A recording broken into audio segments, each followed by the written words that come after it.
and welcome to another ideaSPACE craft along. My name is Christy and I am a reference and technology librarian at the Public Library of Brookline. And I'm here today in the library's ideaSPACE to show you all how to make your very own Terrazzo inspired clay creations using oven-baked clay.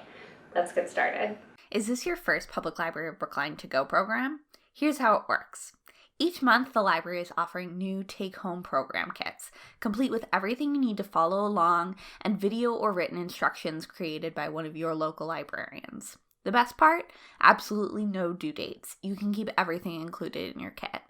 Visit brklib.com/to-go for a full list of our current kit offerings and follow the link there, or visit brklib.com/eventbrite to reserve yours for free pickup at any library location. Now let's get crafting. Today's project will take most makers about an hour and a half, including baking time. Here's what you'll find inside of this month's kit: a variety of colors of oven-baked clay, 3 small clay cutters, a sheet of parchment paper, a packet of findings, including a magnet, keychain, bar pin, and earrings, a toothpick, and a small tube of permanent crafting adhesive. If you'd like, you can also mix in some of your own cookie cutters from home. You'll also need an oven or toaster oven, a small baking sheet, and a rolling pin or smooth bottle or jar to use in its place. Take a moment to gather your materials, and then we'll get started.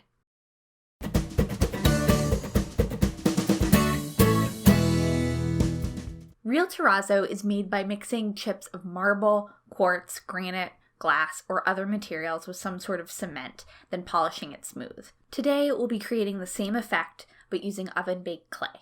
Start by rolling out a piece of your white clay, or whatever clay you'd like to be your predominant cement color, to about 1/6 or 1/8 an inch. If the clay sticks to your rolling pin or other tool, you can place the parchment paper between the clay and the tool as you work. Repeat this process with a smaller amount of each of your accent colors. Then use the small clay cutters in your kit to chop them into small, randomly shaped chips.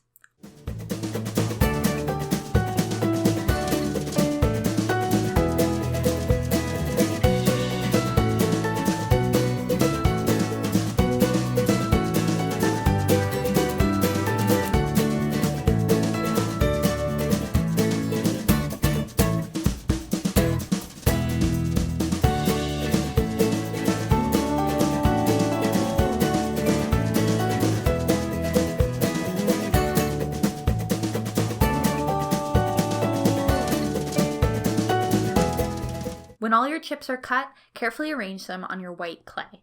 They don't need to stick yet, just sit on top of the main color.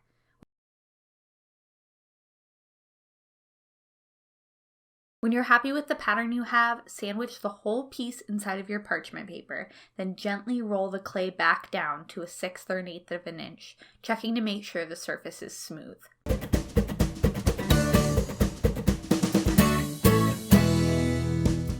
Once your clay terrazzo is ready, preheat your oven to 275 degrees Fahrenheit. While it heats up, open your findings envelope and plan out your final projects. In this video, I'm making a pair of triangle earrings, a heart-shaped pin, and a pair of square magnets. I used the cookie and clay cutters to make these shapes, but you can also use a kitchen knife to cut your clay into a custom design. If you're making a keychain that comes with a jump ring, you can use your toothpick to poke a hole in your shape. When all your pieces are cut, you can place your clay on a cookie sheet. Any leftover clay chips can be reformed for later use, just like Play-Doh. Just be sure to store them in an airtight container so they don't dry out. When your oven is preheated, put your cookie sheet on the middle rack and bake for 10 to 15 minutes.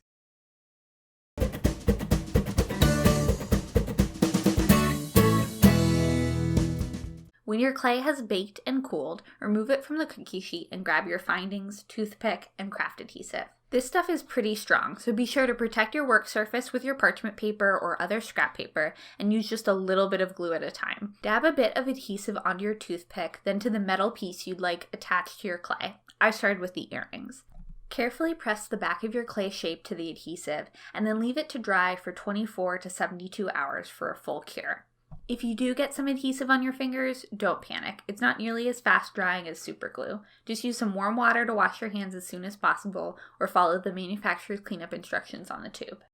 Thank you all so much for crafting with us today. We would love to see what you made with your kit, so please feel free to share your project with us on social media using the hashtag #MakeYourOwnStory. The Craft Along program is generously sponsored by the library trustees and the Friends of the Brookline Public Library. From all of us here at the library, we miss you and wish you very happy making. Bye-bye.